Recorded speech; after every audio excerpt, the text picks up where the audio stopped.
সবাই কেমন আছো, কি করছো? চলে এসেছি আজকে তোমাদের সাথে একটা নিউ ভিডিও নিয়ে।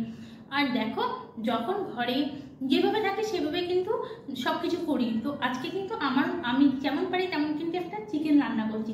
তো তোমাদের সাথে সেই চিকেনটা শেয়ার করছি, যেমন পারি তেমন। চলে এসো। তো দেখো, আমি কড়াইতে তেল দিয়ে দিয়েছি আর তেল কিন্তু গরম হয়ে গেছে। তারপরে পর সহায় বলে আমি কিন্তু জিরেটা দিয়ে দিলাম।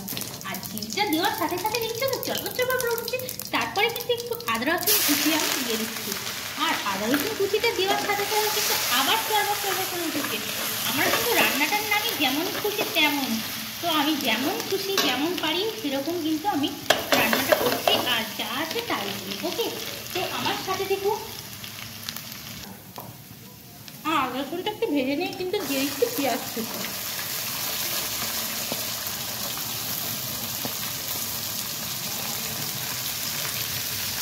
আর পেঁয়াজটা কিন্তু একটুখানি কোনো রকম ভাজা করে নিয়ে এর মধ্যে কিন্তু আমি দিয়ে দিচ্ছি আলু। তো আলুটাকে দিয়ে আমি একটুখানি আবার কিন্তু এটাকে ভালো করে মিক্স করে নিচ্ছি 2 থেকে 3 মিনিট। আলুটা এদিক ওদিক করে একটুখানি ভেজে নিয়েছি, খুব বেশি নয়। আর তারপরেই দেখো, দিয়ে রাখা চিকেনগুলোকে আমি কিন্তু দিয়ে দিচ্ছি। আর চিকেনগুলোকে দিয়ে আমি কিন্তু চিকেনের রান্না যেমন খুশি তেমন রান্নার কোনো কিন্তু ঠিক নেই। তো যেমন খুশি তেমন রান্না। তারপরে একটু কষিয়ে তারপরে একটু চিকেনটাকে ভালো করে মিক্স করে নিচ্ছি। আর দিয়ে দিচ্ছি মিট মশলা দিয়ে আমি চিকেনটাকে খুব ভালো করে একটু ভাজা মতো করে নেব।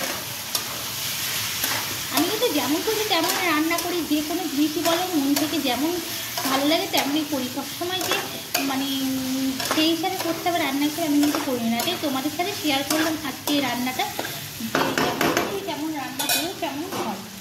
মিট মশলাটা দিয়ে ভালো করে আমি নিয়েছি। এবার একে একে কিন্তু মশলা দিয়ে দিচ্ছি। প্রথমে দিয়ে দিচ্ছি হলুদ গুঁড়ো, তারপরে দিয়ে দিচ্ছি জিরের গুঁড়ো, তারপরে দিয়ে দিচ্ছি ধনের গুঁড়ো, তারপরে দিয়ে দিচ্ছি একটুখানি লঙ্কার গুঁড়ো। এইগুলোকে আমি দিয়ে এবার ভালো করে কষে নেব। আর দিয়ে দিচ্ছি লাস্টে একদম নুনটা দিয়ে দিয়েছি। এবার কিন্তু আমি এগুলোকে ঠিকঠাক করে কষে নেব। ঠিকঠাক করবো, খুব বেশি কষার দরকার নেই। কারণ তোমরা জানোই আগেই আদা রসুন সব কিন্তু আমি ভাজা করে নিয়েছি। আর ঝটপট রান্না থাকলে এই করি, কী করবো, কুচি করে দিয়ে দিই। কেন জানোই তো, আমার কাছে বলেছি আগে যে আমি কিন্তু আমার জানো। তো ঝটপট রান্না করার জন্য এটাই কিন্তু বেস্ট। আর এটা যেহেতু ভাজা হয়ে যায়, পিছলে পরে টাইমও লাগে কষাতে অনেক। আর আদা রসুনটা আগেই যখন ভাজা করে নিয়েছি, তো কষানোর কোনো ব্যাপারই থাকে না। আর এটা দেওয়ার পর আমি একটুখানি জাস্ট মিক্স করে তারপরেই দেখো আমি যেটা দিচ্ছি, এখন যেটা না দিলেই নয়, এই যে টমেটোটা দিয়ে আমি এটা কষে নেব।